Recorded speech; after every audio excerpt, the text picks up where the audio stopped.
Right, I thought I would mark this occasion with another update.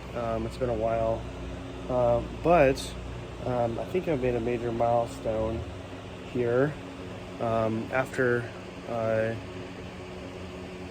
a couple days of just like struggling with um, connecting all this stuff together.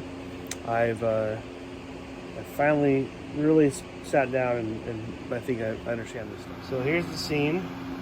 I've got my computer with a diagram there, many videos watched, all useless.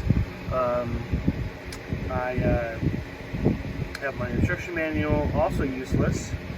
Diagram here has been the most useful. But what I've got is everything kind of laid out. So this goes to my temp. Got the O2 sensor over there. Got the distributor. I have lost this connection. I didn't lose it. I had it's in the box. And I just didn't know it was there. So everything labeled here. This goes to the points. This goes to ignition. This goes to ignition. This goes to ignition. There's the other points output. There's my CD box. There's the coil. So everything seems to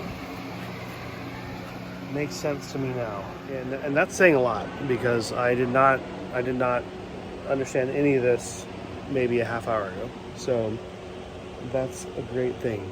In other news, I've got my fuel tank in. There's the access plate. Below you can kind of see the new tank. It's 24 gallons, which is awesome.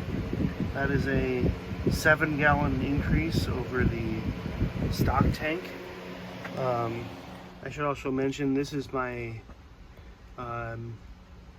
dash right now, and actually the funny thing about it is like this wire,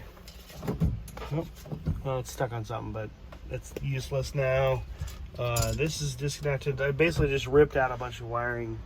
That's always cool to do. Just undo a bunch of work you've done.